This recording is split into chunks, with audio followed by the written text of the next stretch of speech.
bacterias, hongos, micorrizas. El mundo de los microbios del suelo es tan fascinante y hay mucho por descubrir. Sin embargo, mientras escuchas esta intro, habremos perdido 40,000 metros cuadrados de suelo en el mundo. El tiempo se agota y ha llegado el momento de ponernos en acción mientras aprendemos. ¿Estás listo? Yo soy Armenia Velázquez, la bióloga del campo, y te doy la bienvenida al podcast de la vida del suelo. ¡Comenzamos! La agricultura es una actividad milenaria. Se dice que inclusive es la actividad humana que permitió el establecimiento de las primeras civilizaciones. Los seres humanos originalmente eran nómadas que se dedicaban a la caza y recolección, pero cuando lograron domesticar las primeras semillas pudieron establecerse y dar paso a los primeros asentamientos humanos. Durante esos milenios no se observó gran cambio en la actividad agrícola, salvo el desarrollo de las primeras herramientas agrícolas y la domesticación de varios cultivos que permitían variar la alimentación de la raza humana. No obstante, después de la Revolución Industrial, el desarrollo tecnológico alcanzó también a la actividad agrícola y ésta se transformó por completo, iniciando su tecnificación. En menos de un siglo, la agricultura ha dado grandes saltos tecnológicos que se han reflejado en un incremento en la productividad y resiliencia de los cultivos, especialmente después de la Segunda Guerra Mundial, con el florecimiento de la llamada Revolución Verde. Fuimos testigos entonces de grandes innovaciones agrícolas, desde la implementación de maquinaria hasta la incorporación de fertilizantes químicos y moléculas que permitían controlar plagas y enfermedades, favoreciendo así el incremento de la productividad. Actualmente, la tecnología agrícola no solo busca los altos rendimientos, sino que se han incorporado conceptos como el cuidado del ambiente, el uso eficiente de los recursos y la disminución de residuos. Estos conceptos están transformando gradualmente la práctica agrícola y ahora vemos diferentes tipos de manejo agronómicos, tales como la agricultura regenerativa, las prácticas de sostenibilidad, inocuidad agrícola y economía circular. Pero aunque la tecnología ha avanzado considerablemente en las últimas décadas, los análisis agrícolas parecen haberse quedado en otra época. Los primeros laboratorios agrícolas en México se establecieron comercialmente hace unos 40 años. Su especialidad era la determinación del estado nutricional en el suelo y la planta. De esta manera, con los resultados obtenidos, el productor podía calcular qué tanto fertilizante requería ser añadido dependiendo de su cultivo y la etapa fenológica en la que éste se encontraba. Otro de los análisis disponibles y muy recurridos es el análisis fitopatológico, que nos ha permitido conocer el patógeno o parásito que está afectando nuestro cultivo. Entonces, con los resultados obtenidos, se puede saber con cierto grado de exactitud qué molécula química es preferible agregar para controlar esa enfermedad o patógeno. Hasta aquí todo de maravilla, porque podíamos ver a nuestro cultivo y al suelo como un sistema utilitario, es decir, como una máquina, que si se descomponía o no funcionaba adecuadamente, pues podíamos entonces analizar y diseccionar para identificar cuál era el problema, corregirlo y seguir avanzando.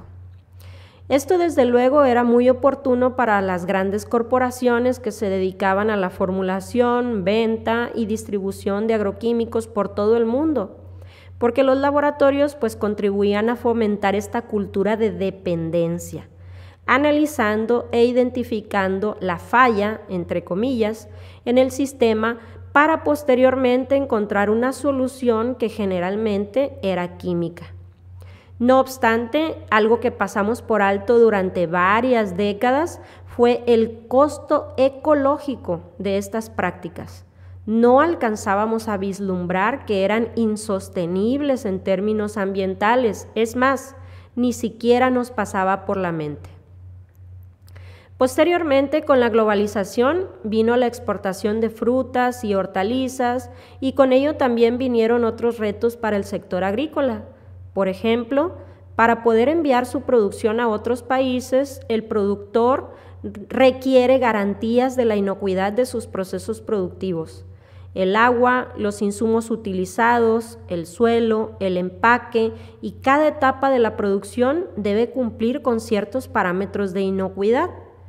De esta manera, los laboratorios agrícolas han empezado a incorporar en su cartera de servicios los famosos análisis de inocuidad. Ahora inclusive se cuenta con certificaciones y estandarizaciones expedidas por los laboratorios y agencias especializadas de acreditación, donde se da fe de que el productor ha cumplido con determinados estándares y sus productos pueden exportarse. Es así que los análisis de inocuidad, en conjunto con la implementación de las buenas prácticas agrícolas, han contribuido a la prevención y control de brotes de enfermedades en los consumidores. Y cuando llegan a presentarse algunos de estos brotes por el consumo de frutas contaminadas, es posible rastrear el origen de la fuente de contaminación e implementar las medidas correctivas necesarias para prevenir algún brote futuro. Estos análisis entonces tienen como finalidad garantizar el sano consumo de productos agrícolas de modo que no comprometan la salud del consumidor final. En cuanto a las etiquetas orgánicas, hace aproximadamente unos 20 años nos empezamos a percatar del daño que estábamos ocasionando a nuestras propias tierras, a nuestros cultivos, a nosotros mismos. Entonces fue cuando se empezaron a utilizar alternativas al manejo químico. Adicionalmente, los consumidores iniciaron un cambio importante en sus hábitos de consumo, solicitando a los productores garantías de que los productos consumidos, además de ser inocuos, causaran el menor daño posible al ambiente. Es decir, no solamente queremos que sean saludables y sanos para nuestro consumo, sino también para nuestro planeta y sus recursos naturales. De este modo se inició la popularización de las etiquetas orgánicas. En un esfuerzo por satisfacer a sus consumidores, los sistemas agrícolas empezaron su transformación a través de la reducción de la aplicación de insumos químicos. Inclusive, surgieron agencias certificadoras cuyos sellos garantizan que se han cumplido ciertos lineamientos que hacen que el producto que se consume pueda ser considerado orgánico. La presión de los consumidores ha sido tan fuerte que inclusive han impactado las normativas de algunos países que han optado por la prohibición definitiva del uso de ciertas moléculas químicas. En México, por ejemplo, actualmente se debate la prohibición del glifosato como herbicida químico, ya que se argumenta que puede afectar la salud de los ecosistemas y de la salud humana. Sin embargo, otro segmento del sector agrícola que advierte que de prohibirse el glifosato, la productividad de los cultivos puede reducirse drásticamente, poniendo en riesgo la seguridad alimentaria.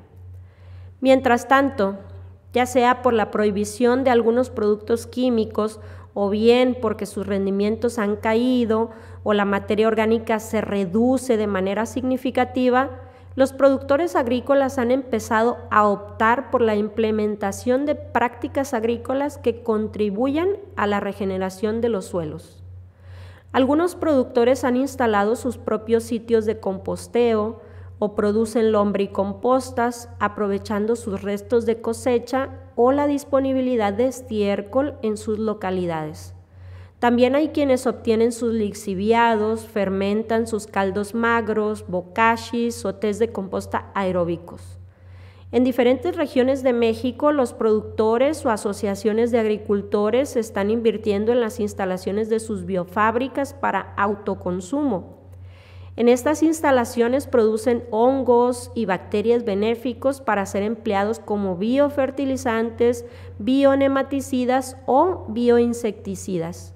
Dentro de los beneficios que se pueden obtener con la implementación de estas nuevas tecnologías y programas de manejo, se encuentra la reducción de las dosis de fertilización, el incremento de la materia orgánica, el mejoramiento de la estructura de suelo y la disminución del uso de productos químicos, para la prevención y control de plagas y enfermedades. Todos estos son resultados palpables directamente en campo. Hasta aquí, todo muy bien. El problema empieza cuando intentamos medir este impacto de manera precisa y objetiva en la regeneración de los suelos y de manera más específica en la biota benéfica. Cuando queremos analizar si el hongo entomopatógeno que estamos inoculando al follaje para prevenir la incidencia de mosquita blanca realmente se está estableciendo y colonizando el follaje y queremos saber si va a controlar eficientemente la plaga. Cuando nos interesa saber si la composta está madura y debemos detener el proceso de composteo, o cuando intentamos determinar qué microorganismo sería más conveniente inocular a nuestros suelos. Actualmente es complicado responder estas y otras preguntas basándonos en los resultados analíticos en datos aportados por los laboratorios agrícolas. Muchas veces tomamos decisiones basadas en recomendaciones de otros colegas, en especulaciones y en los comentarios de quienes han pasado por lo mismo que nosotros y nos sugieren sus trucos, entre comillas, para hacer que todo funcione mejor. Pero la verdad es que esto así no funciona. He conocido casos de gente que está inoculando sus suelos con lixiviados de lombriz y cuando les pregunto, ¿qué dosis utilizas?, me responden que es variable porque pues depende de la producción que se haya obtenido. En pocas palabras, como se dice aquí en mi tierra, pues lo hacemos al tanteo. ¿Cómo sabes si tu composta está madura? ¿Cómo sabes si este año no tuviste mucho impacto de trips porque estuviste inoculando hongos entomopatógenos desde que estabas formando tu plántula? ¿Cómo compruebas que la disminución de tu fertilización está relacionada con la inoculación de micorrizas y solubilizadores? ¿O cómo puedes saber si los microorganismos y todas las prácticas orgánicas que llevas años implementando realmente tienen un efecto en la microbiología de tus suelos? La mayoría quizá hemos leído artículos científicos, algunos inclusive muy recientes, en los que gracias a nuevas tecnologías analíticas se ha podido determinar, por ejemplo, que Beauveria bassiana es un organismo endófito que estimula el desarrollo de los cultivos y previene la incidencia de plagas.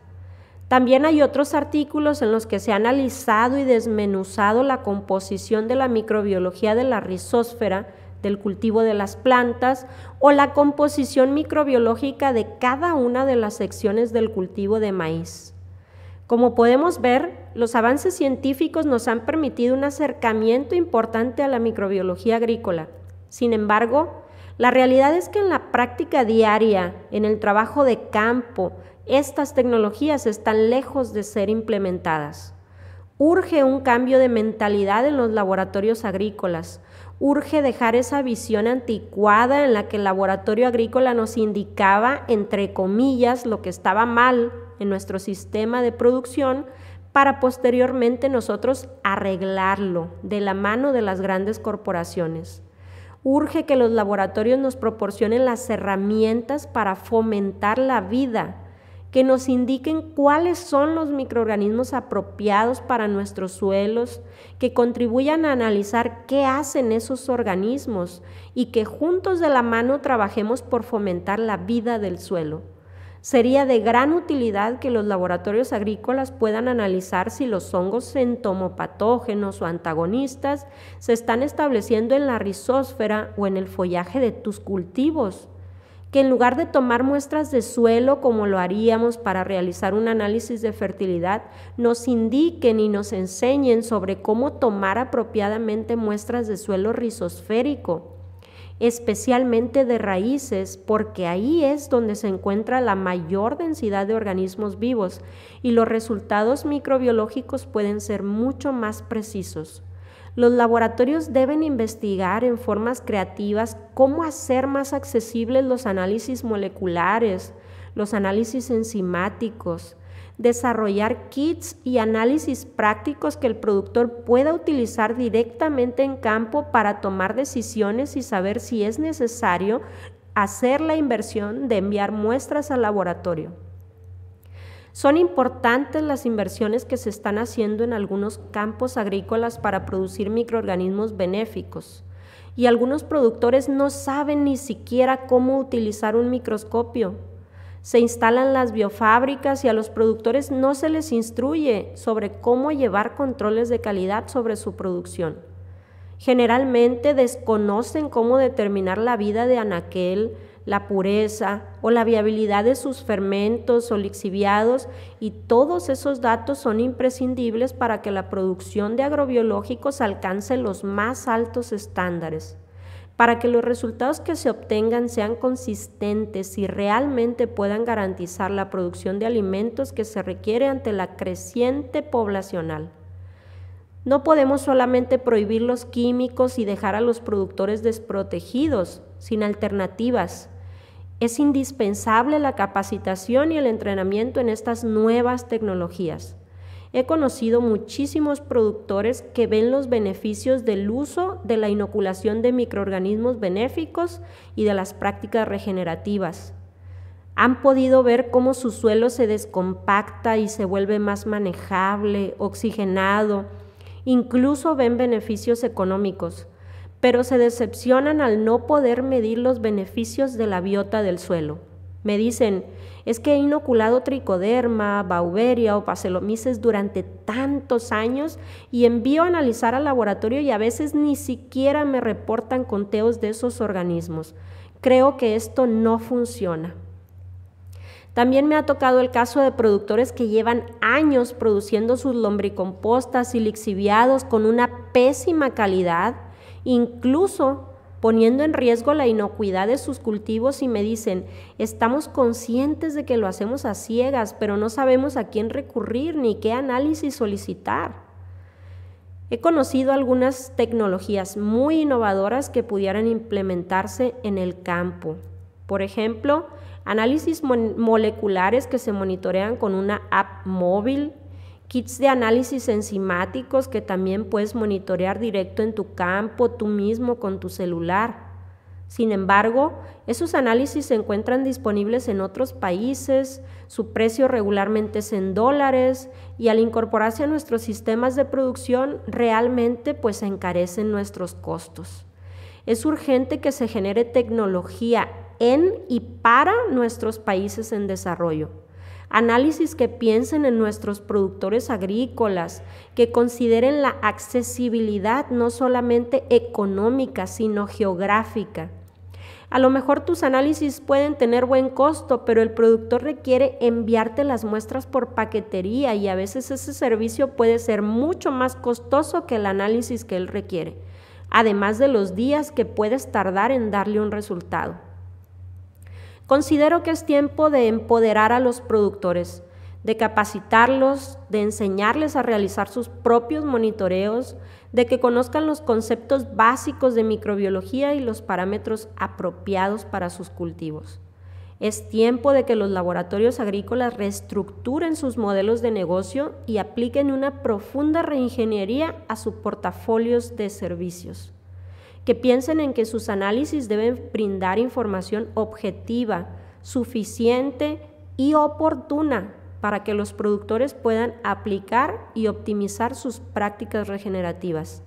Es tiempo de que los laboratorios dejen de ser aliados de las casas químicas y se conviertan en aliados del productor, en aliados del planeta. Los suelos están muriendo y no sabemos ni siquiera medir de manera apropiada la vida del suelo. ¿Cómo se supone que vamos a saber cuidar de ella y regenerarla? Los productores agrícolas están haciendo un esfuerzo por cambiar. Los laboratorios agrícolas, por favor, también hagan el suyo. Hasta luego.